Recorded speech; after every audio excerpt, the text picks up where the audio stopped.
Yes, team. Welcome to another episode of the Total Mental Performance Podcast. Today we have Zakk Colburn. He is the founder of PTBI, and they help fitness coaches ultimately build out amazing fitness coaching businesses online. Zakk, buddy, welcome to the podcast. Obviously, I've actually jumped on Zakk's podcast. I've delivered a mastermind for his guys and girls on Total Mental Performance, and looking forward to shooting this today. Zakk, buddy, welcome to the Total Mental Performance Podcast.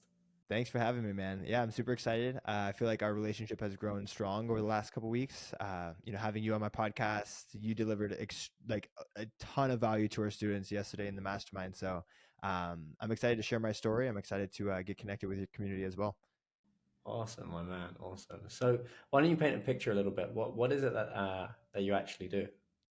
Yeah, so I work with personal trainers and fitness coaches, and I help them start their own online coaching business. So, myself, I was, in studio personal trainer, and then I worked as a busser. But fitness was always my passion, and entrepreneurship was always my passion. But I never really had an outlet to be able to make money doing what I love. And it wasn't until I discovered online coaching that I was finally able to bridge my passion for entrepreneurship and helping people with fitness into, one.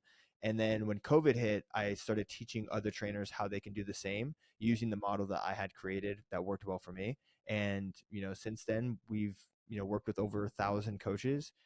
Many of them have scaled to 10, 15, 20, even $30,000 per month. And yeah, I think that this is where we'll be for a very long time. Awesome, man. Awesome. I love that. I love that. So, tell me about the business journey for you.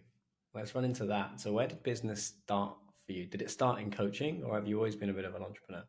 I would say I was a bit more of an investor at first. My first thing was, I discovered, Rich Dad Poor Dad in high school, and I was like, oh, this is the ticket to freedom. Like, I need to become an investor. And so I was like, how do I make money? Let me go get a job. That was what inspired me to go get a job in high school, because I wanted to make money so I can save and invest it. And then I quickly realized, oh, this isn't fast enough. Right, this is enough money, right? After taxes, after bills, after all this kind of stuff, I'm left with very little. That would take a very long time to grow. And so it got me thinking, how can I make money faster? And I started little businesses in high school. I started a little clothing company in high school, started an in-person training studio out of my mom's garage. I tried doing videography, anything I could do to, make money so I could invest. And then it wasn't until years later, I would say about 2017, 2018, I kind of hit a point to where I was at a dead end. I had been going to school, community college for quite some time, and was just kind of buying myself time in order for me to figure out how to make the business thing work. But I never really had a true business. And then I was also bussing tables at the same time. And I got to a point to where I was like, okay, I've been 4 years in community college. If I want to go to get a bachelor's degree, I'm going to have to commit at least another two, which is going to make me 24, 25, 26 when I come out. I'm working as a busser right now, which means like I'll be here in this situation for another 2 years. And so I kind of just hit my limit to where I had to change something. And my friend was like, well, why don't you start online coaching and, make money for yourself? And so that's kind of what got me to jump into that business, is that I kind of just hit a dead end, and I took my passion, my skill set, and I said, you know what, I'm just going to throw up a post on Instagram, see who's interested. And, after that post, I had 3 people sign up. I charged them $150 for 12 weeks, which is about $50 a month. But that first payment came through at $150, and I was sitting in my Jeep right before I went into the shift. I said, I made more in this 5 minutes than I would in my entire shift over the next 8 hours. And so I quit my job at that moment. I decided that I was going to go all in. And that pretty much started my, journey on how to scale a coaching business and how to grow it. But that's pretty much what led me into the coaching business. Yeah. For you, was the coaching business something that, because for some coaches, they blow up pretty quick. For other coaches, it takes a long time and they eventually see the hockey stick growth. later. I find it really hard to understand what the qualities are in the individual. I'd love to try and figure out the algorithm, but for some reason I can't quite see. I can see some patterns, obviously, like if all things are the same, if the coaches are working the same level of hard and they've got the same information, why do some of them take off and why some of them don't? I find that interesting. But for you, was it a no? Once I applied myself, it really took off really quickly, or was it something that it took a little bit more time to build over time, and then it started to hockey stick and grow? Yeah, I would say it definitely took a lot of time. It was not an overnight success. For me, my initial goal was just I wanted to quit my job. That was it. Because at this point I was kind of tied into a situation to where I was living in San Diego. My parents were paying for me to go to school.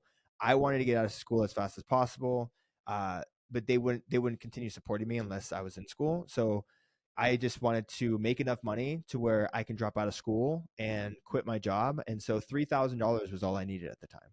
And I thought, I'm going to do whatever it takes to make $3,000, even though I know I'm coming into this marketplace as an underdog. And so I'm going to charge $100 a month and sign 30 clients at whatever I have to do. And I went ballistic with content, ballistic with marketing, ballistic with lead gen. Like I went balls to the wall. And I wanted to fill up my roster as fast as possible. And it probably took me, 4 or 5 months to do so. I was making $3,000 a month at a time. And then once I hit that point, I raised my prices. I went from 3K to 6K in revenue. And then about a year later, maybe a year and a half, um, I raised them again to 300, and then that's what got me over to the 10K threshold. So it definitely was a slow burn, wasn't an overnight thing at all. And for me, what I've noticed as qualities that help uh, coaches when it comes to getting that big start is that you have to be extremely confident in your ability to deliver client results, because those coaches who are extremely confident in their delivery are typically the ones that are confident in their marketing as well. And when they're confident in their marketing, that's when they start to get people's attention. I don't think people realize how obnoxious you actually have to be in order to get people's attention online. And they're not willing to put themselves in that situation unless they totally feel confident and believe in what they have to, what they're selling. And so that's pretty much what I've seen is the coaches that believe in what they're selling, that aren't afraid to be obnoxious, that have no problem showing up multiple times a day, and literally will not go to sleep until they have calls booked on the calendars. Those are the coaches that typically see success very quickly. Yeah, you know what? There's a really great parallel. Obviously, but and probably most of the audience know. But if you've just jumped onto this and it's the first time you jumped onto the CMP podcast, I spent 6 years in software sales, and it's so interesting because when you join a new software company, right, you are indoctrinated. Ours is the fucking best. You are brainwashed into believing that your software is the absolute fucking best. But as soon as the sales team loses belief that their product isn't the best for prospective clients, it all falls to shit. It Mm-hmm. all completely falls to shit. And I've sold products that I've hand on heart believed were the best in the world at what they did and won. And then I also sold products I didn't fully believe in, and as a result, it impacts everything. And I'm Mm-hmm. only just making that connection now between being that if we call the coaching service a product, being that confident in your product will then enable you to sell and market a hell of a lot more. And I think so many coaches focus on just the sales and marketing element of the business. They forget that they need to actually deliver. And if you are a solo coach or you've got a team of 1 to 5 coaches, that you have to realize that it, the more results you get, the more confident you become, the more that you're going to be able to sell, the more that you're able to use the word obnoxious. I love the word confidence. The more that you're going to be able to go, say, listen, our stuff is the shit. It genuinely is the shit. And I've worked with, it doesn't matter if you've worked with hundreds or if you've worked with 10 or 20 or 50 or 100, or you're building your way up to those sorts of numbers. It is having that steadfast belief that, listen, I have found a process that will get you the result. But then also, I found a process that won't get everyone the result. And if you're not the right fit, you're not coming in because I'm going to defend that. And that's the connection I made just there between software sales and coaches, is actually just having steadfast belief that I fucking deliver on my coaching promise. Yeah, yeah, and the people that show up with that confidence will definitely be able to gather the attention needed in order to convince people that their program is the shit. But the other thing too is, how do you get to that point? how do you get to the point to where you're totally confident in your delivery? You have to have experience, and you have to have proof that your program gets results. And for myself, like I mentioned in the beginning, I really didn't care about making money at all. All I cared about was coaching. I wanted to be seen as a coach. I wanted to be recognized as a coach. And in order for me to do that, I had to have experience, and I had to have results to back it up. And I had to have the confidence to know that I can get those results. And so it was more about just getting as much work experience as possible for, you know, barely enough to get by, so that I could become that person who could charge whatever I wanted in the future. Yeah, I think we spoke about this on your on when I jumped on your pod. We spoke about the power of working for free Yep. because I think you asked me about my coaching journey and how we got TMP to where we got to. But for me, like you, I only cared about coaching. I didn't care about building an organization or a business, or well, I did care about building a business, but not to what TMP is today. But like for me, I did 100 hours unpaid before I even qualified. And when I spoke to the founders of the organization, one of them pointed out and said, "We've never had a student do that many practice hours ever." Yeah, like what's the most people usually do? On average, they do about 10 to 15. Someone that really pushes it probably does about 40. You done 100. And I was like, I guess I did. What that means is by the time I'd qualified with all of my peers and my colleagues, I was already miles ahead. And then when I took Mhm. on my first mentor in the mindset, mental performance, and therapy space, by the time I'd done my first 3 months, they're like, "You've basically got 2 to 3 years of experience." I said, "Why is that?" Because it takes so much time for people to attract those sorts of clients, to have those conversations. You've essentially fast tracked that by working for free. And I do think you're getting your 10,000 hours in early is always going to put you in good stead a hell of a lot faster than getting really good at the business bit and then not knowing how to deliver on the other side. And that really is where it all grew. Then my clients started paying me. Then they started referring me paying clients. And then a couple of them invited me to speak at their events. Next thing you know, I'm oversubscribed and I'm hiring coaches and we're building this thing. And it's like, oh my God, shit. But the experience piece is such an underrated tool in this industry, I think. Mhm. Yeah, I think it's underrated, man. Uh, People need to put their ego aside and realize that if you want to break into the space, the best way to do that is to get the experience, get your foot in the marketplace by building a roster and letting your work speak for itself, and kind of network out from there.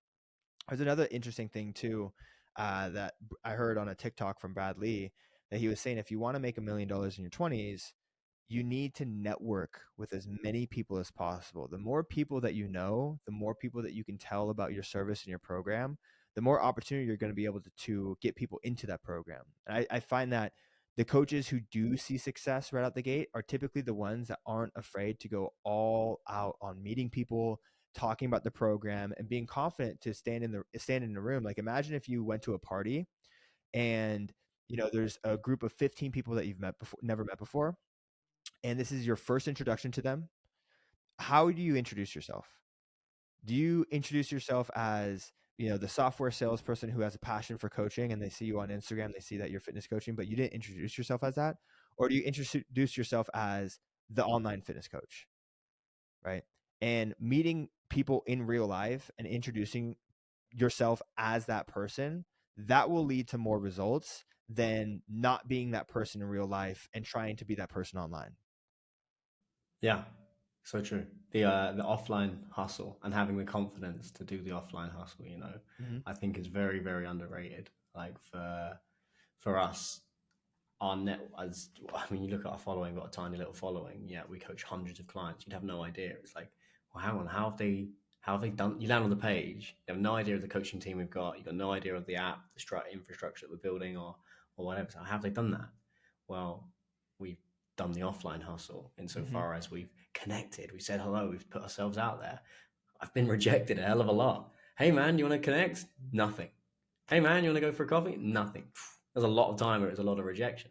Now my reputation precedes me, where people are going out of their way to introduce me to people to speak to, and that takes time, but it is having that resilience to put yourself out in the real world, not just hiding behind Instagram, to kind of go, hey man, like let's chat, and that does take a level of confidence.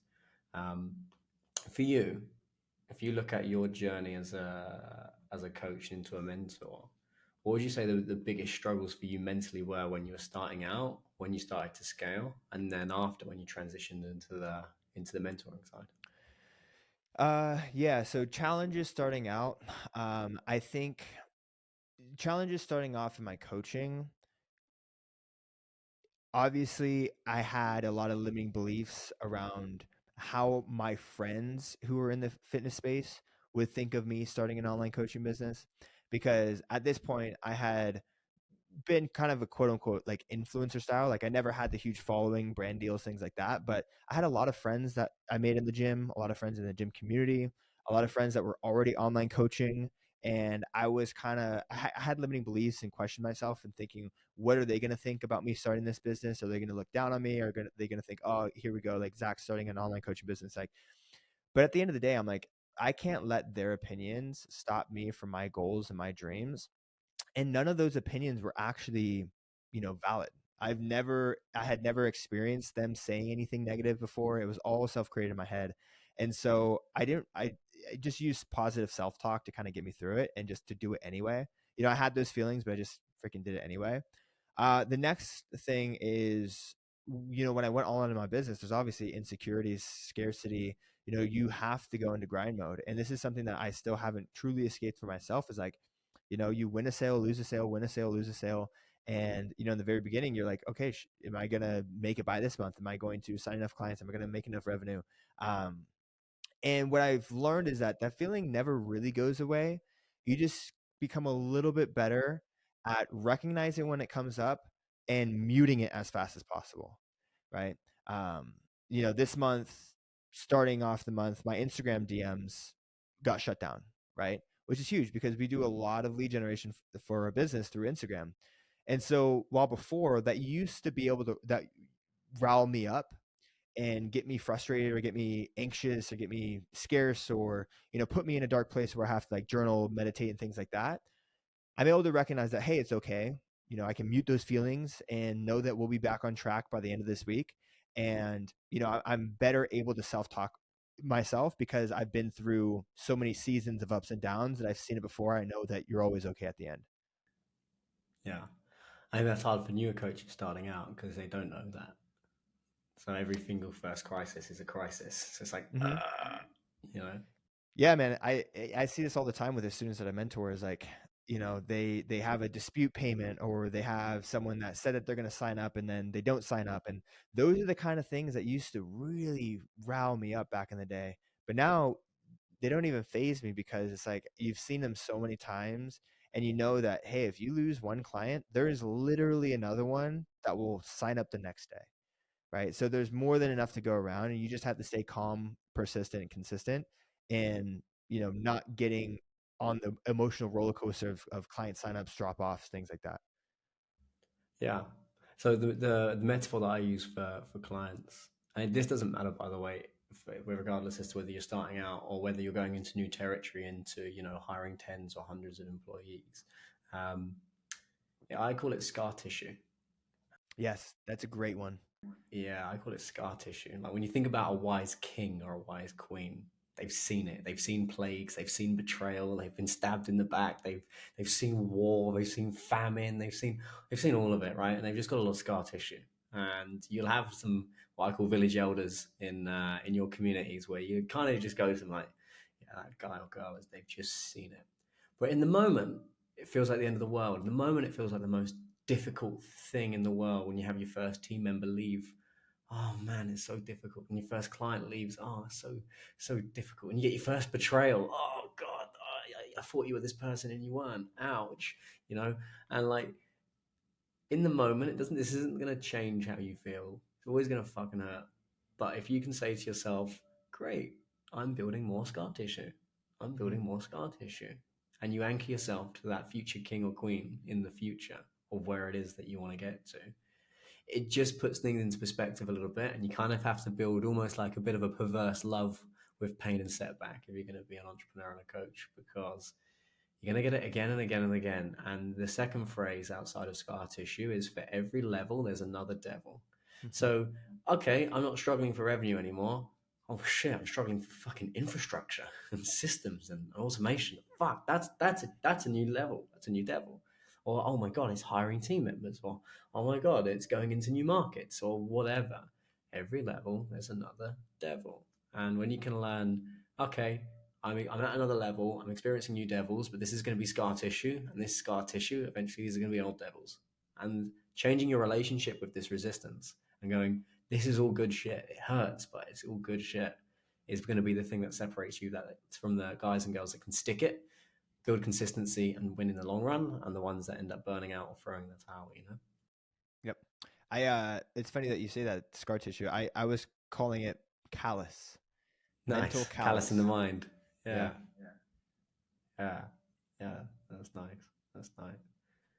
So for you now, when you look at the transition from a coach into a mentor, was it all the same puzzles from a mindset and mental performance perspective, or what actually was it?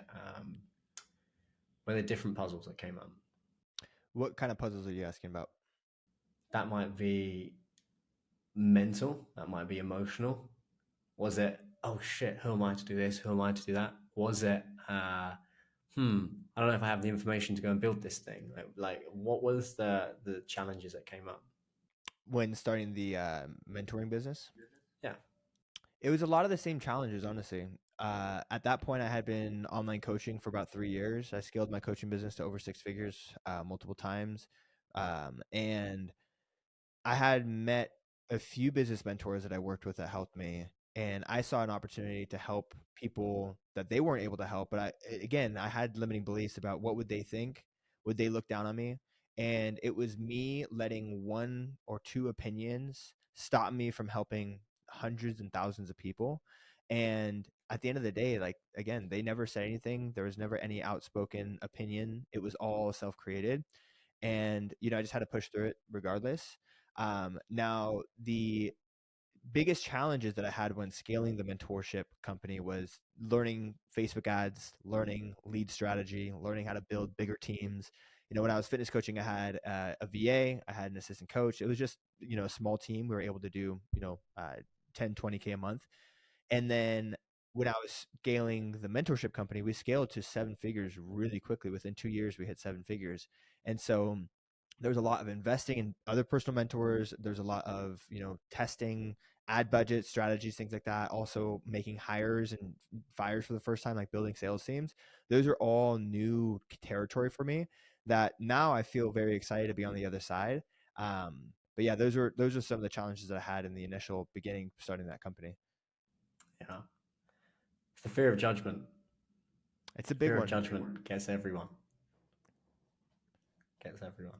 And what would you say when you look back? When you, because fear of judgment is, it sounds pretty surface level. Oh, I'm just afraid of people judging me. But what was the real fear? Whether it was those people, what were you afraid of them thinking, or what was you feared that you might be thinking or feeling about yourself, if that makes sense? I think for me, it was the fact that I hadn't done it before, and I was untested and unproven. And so stepping into a new market and a new, business model, I was afraid that they were just, waiting to watch me fail, or if they were rolling their eyes. Those are the kind of the feelings that I felt was like, metaphorically, as if they were rolling their eyes at me starting a new venture. But I feel like that's such a common feeling that everyone gets when they're starting something new, and so many people let that feeling hold them back. When at the end of the day, it doesn't matter. It really doesn't matter. Yeah. And look, people are thinking about you less than you think. Like Hmm. we seem to think, oh, everybody's watching what we're doing, or everybody's like, where we are. But the reality is, like, nobody's really paying that much attention. And as I said to you on the masterclass that we shot last night, was those who mind don't matter, and those who matter don't mind. If somebody backs you, they back you, and they're going to support you, and they're going to get you to go out and go after it. And Hmm. those that want to work with you, they need to hear your message. But Yep. we used to say this in software sales. If somebody internally would give you a little bit of shit, you'd kind of say, "Well, that's great, but I don't get paid on opinion, so I get paid on results." And it's learning to really process it that way. Uh, but yeah. So for you, as you look at where the coaching industry has evolved over the last few years, where do you see the market at the moment? Do you see coaches moving more towards meaning and purpose and freedom? Do you think coaches are still over rotated on just the numbers, just the revenue? Have you seen a shift over the last few months and a couple of years, or it'd be good to get your take on how you're seeing things? Yeah, I think it's multiple journeys happening at the same time. I think that it's not like a market shift in general. It's more so time in the market, things start to shift. I think in the beginning, it is very important to be numbers focused, revenue focused, because you need income to survive, because that pretty much gives you the baseline freedom to be able to think without stress and without worry. And for me personally, that was around 10K a month, right? And so working anything less than 10K a month, I'm purely numbers focused. Like I'm like, I need to be making enough to survive and put away for the future. But once I have those bases covered, anything on top of that can be purpose driven, right? So now I have the freedom mentally to think, okay, what do I want to create? What do I want to bring to the world? What do I want to do next for my students? Um, and so for me personally, I live off of a strict budget of 10K a month. Everything outside of that gets saved for reinvesting in the business or just saved and invested in the future. Um, but depending on where you are in your journey, you have to really ask yourself, what is the absolute necessity that you need to make it by, or to cover your living expenses, cover your bases, and then anything outside of that should be purely focused on purpose, right? Whether you do want to continue achieving, right, on a numbers based. For me, it was very like, I want to hit this number, I want to hit this number, I want to hit this number. But after this year, I've been doing consistent 1 to 200K months. I don't know if I'm like driven by scaling it even further to 3 to 500K or to a million a month. I had to really sit back and think, okay, what kind of community do I want to create? What kind of culture do I want to create? What kind of business do I want to create? And am I okay with, letting go of those bigger and bigger numbers for the sake of competition with my competitors? Or if I really want to build a business that I truly enjoy. So you can't really get yourself to the point to ask yourself those questions until you have your bases covered. Yeah, I think that's a beautiful framework. Whatever your initial number is, what do I need per month in order to be stable, in order to be Mm-hmm. happy, in order to put money away and be safe? I think that's a really good way of looking at the puzzle. And then after that, then it goes into meaning and purpose. But like here's the thing, like the change between zero and say 5K a month in revenue and the change to is a huge jump. And then Mm-hmm. 5 to 10K, it's not as huge, but it's a big jump. Mm-hmm. And when you go to 10 to 25 or 25 to 50 or whatever the numbers are, that change of life actually dramatically starts to decrease. Like the increase in options and opportunities really it doesn't change that much. Unless you are somebody that is into luxury high fashion or is into like luxury travel and into those sorts of things. Like as you go towards those sorts of numbers, the level of life change that happens, it doesn't accelerate. And that is really where meaning and purpose comes in. And you've probably seen it. I've certainly seen it. Coaches and entrepreneurs get to the levels that they thought would make them happy, and then they become overly existential, and then they self-sabotage, and then they fuck things up, and then they get motivated again, and they're only Mm-hmm. operating out of scarcity. They're only operating out of chaos because that's all they know. Sounds like you're starting to take that step back now and going, yeah, you know what? Why do I want to build this? What do I want to build here? And what is that about? The question I always ask here is like, if money didn't exist, would I still do what I do? Yeah. And I can hand on my heart, like with a shit-eating grin on my face, say, yeah, I would do this all fucking day long. I love this shit. I absolutely love this shit. And it's getting to that place. But that first struggle, because that's an honor. It's an Mm-hmm. absolute honor to have those thoughts and those feelings because you've had to struggle in order to get there. But when you're there, that's where you go, okay, well, what am I really fucking doing here? I mean, what is Yeah. the point? Why am I doing this? No, I think I actually went through that same exact growth curve that you just talked about. Like for the longest time, I've been operating out of a place of scarcity and fear, and needing to make things work out of necessity. And the last 2 to 3 years was the first year that I've ever really been able to put, savings away, invest into my future, reinvest back into myself, and actually get myself to a place where I was taken care of. Right. I got myself a new car, bought a couple nice things. I tried to do the whole luxury travel. And at the end of this year, man, I'm just like, what was actually worth it and what wasn't worth it? And it's a really great place to be, because now I know that I'm not actually as motivated to achieve the things that I once thought, because I've been able to experience them and come back and reflect on, did that actually make me happy? Or was that something that I thought would make me happy? And now moving forward into 2024, I have a much clearer vision on what actually makes me happy at the end of the day. And it's so crazy because it literally just brings me right back to the beginning. What makes me happy is being at home, working all day, working with amazing clients, having enough time to read, having enough time to sleep, having enough time to train my body, eating in a caloric deficit so I'm, have a good, healthy, lean physique, and putting money away. That's it. And I did the math. I'm like, all I really need to make is 10K a month. So do I actually need to stress myself out to achieve these higher levels if I've been there, come back and said, you know what, the true treasure is been at home the whole time? Yeah, because when you actually put it out there, like all of that stuff that you've suggested, you probably don't even need 10K. You could probably do that on less. Do you know what I mean? Like you probably do that training, working with clients that you love, making sure you're eating well, reading, and doing work all day. Like you don't actually need that much to do that.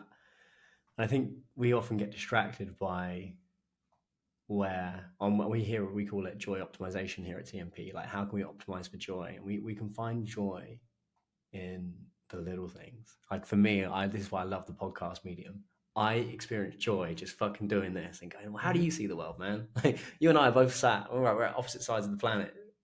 You're in Vegas, right? Yes.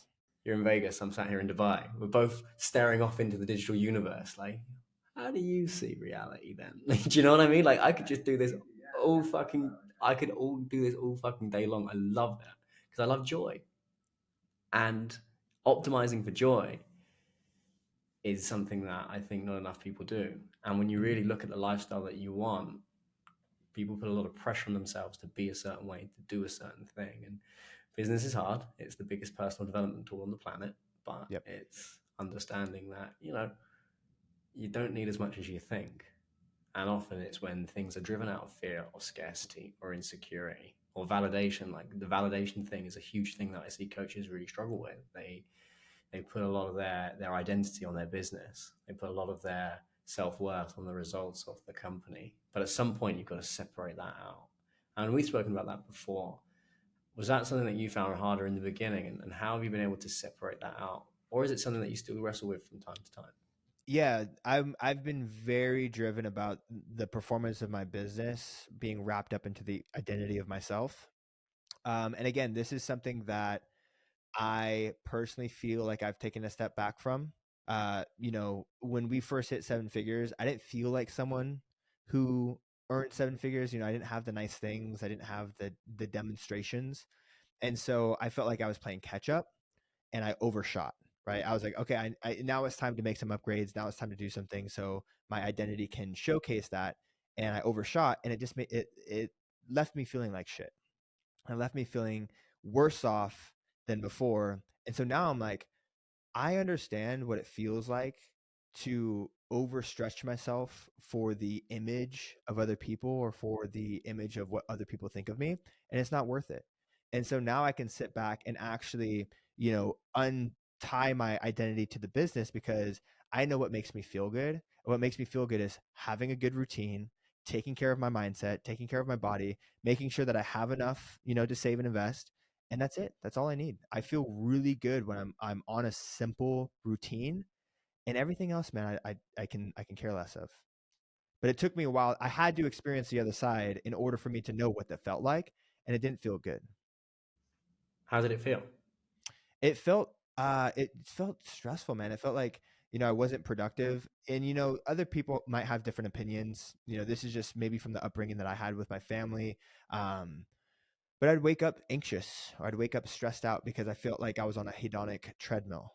right? And I also felt like I wasn't utilizing, my resources responsibly. And so now it feels good to be responsible with, my calories, responsible with my consumption and my mindset, and responsible with my finances as well. So a lot of people think that Dubai is this really sort of strict Islamic city where nobody can really do anything, but it is considered the Vegas of the Middle East. So that hedonic treadmill, being surrounded by, and I'm guessing it's very similar in Vegas. You've got excesses of everything, or pretty much every excess you can imagine that's in Vegas is here. It's just it's less in your, it's very much less in your face here. Now the material wealth is more in your face. Like you kind of live in this dream world where like there's just opulence, man. It's just like Rolls Royces become normal. It's the weirdest thing. Like where I grew up, if you saw a Rolls Royce, everyone would be like, "Whoa!" Or you saw a Lamborghini or Ferrari, everybody would be turning their heads, being like, "What the fuck is that doing here?" Whereas here, like I've probably had. I don't even live in the marina or in downtown. I live in a nice quiet suburb. I've probably seen about 5 or 10 drive past, like just out here. Like there is that level of opulence, so that's in your face. But the partying and I don't take narcotics here in Dubai because yeah, if you get caught, you're in big trouble here. But narcotics is here, alcohol is here, brunches are here. It's absolutely crazy, and I think the hedonic treadmill is a fascinating one because you're usually trying to buy something to validate yourself with, and it's very easy to get caught up. And out here, it's a losing battle, man. It's an absolute losing battle. There's always somebody that's bigger than you, got more money than you, more successful than you, better looking than you. It's like a really, really crazy, weird place. But what I've found is I've got one question that is my litmus test as to whether I buy a thing or whether I do a thing. And the question is, if no one else could know about whether I'm going to buy this watch or this car or these clothes or whatever, if no one else could know, but I still buy it. And that for me cuts out all of the noise of the hedonic treadmill. Or if I was going to go on this experience, so next week I'm going to a festival for the first time in years. I'm going to actually just go and let my hair loose and have a load of fun. And it's like, okay, if no one else could know about that, would you still do it? The answer is yeah, fuck yeah, every single day of the week. So that for me is the question that stops me from falling into the hedonic treadmill. How do you? What defense mechanisms or what fail safes do you have to stop you from falling into that? But yeah, I set those parameters up to where if it gets in the way or hinders or breaks those hard set rules, then it's something that I really should consider, right? If I know that something's going to get in the way of my 4 a.m. wake up time, then I'm going to think twice about it, right? If I know that something is going to get in the way of my strict budget that I set for myself, then I'm going to think twice about it. And now, like I mentioned, we do have business resources, things like that. Those are things that like are no brainers, right? If it's going to help the business, improve our product, help our clients, like I won't think twice about it. But if it's something for myself and I don't have the capital within my strict budget, then it's something that I put thought into. So that way I'm not making impulsive decisions. I can stick to my routine, stick to my plan. And at the end of the day, I always feel so better when I have those parameters in place. Yeah, yeah. In your personal life, I don't know if it's like this in Vegas, but here in Dubai, it's like if you fall in with the wrong clouds, you can be surrounded by a lot of dickheads pretty quickly, pretty Mhm. quickly. But it's about finding the pockets of people. Out here, it's very easy to make friends because uh, a lot of people are from different parts of the world. Not everyone was brought up in the Middle East, right? So it's people invite you to things, whereas in London, it's not like that. In London, it's like if you're a stranger, you don't get an invite. It's like you got to really work your way in. From a social perspective, how have you set that up to slow things down and reconnect? To be honest, Vegas is a very transient city. People here are typically tourists. So people here are typically, in and out very quickly. They're on vacation. They're here for a couple of days, here for a week. And so it's actually been really easy for me to stay focused and stay on routine. I have a good group of friends that have moved here with me. So we have maybe, 20, 30 people here that I've moved with. But as far as meeting people from Vegas, I haven't done that.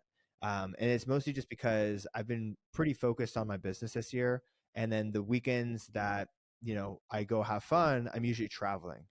right? So this is the year I did a lot of traveling. And so my goal going into 2024 is to really lay my roots down in Vegas, make a lot of coverage in terms of the business growth, and enjoy my time with the people that are in my circle. But I'm not necessarily looking for new friends. I'm not necessarily looking for, you know, new circles here in Vegas, because I do also want to attend more live events too. Right. I figure that if I need to make new friends, I can go out and find people like yourself, find people like Brendan, find people at different live events that I can learn and network with. And they don't necessarily have to be here in Vegas for me to get, the most out of the city. Yeah, I hear you.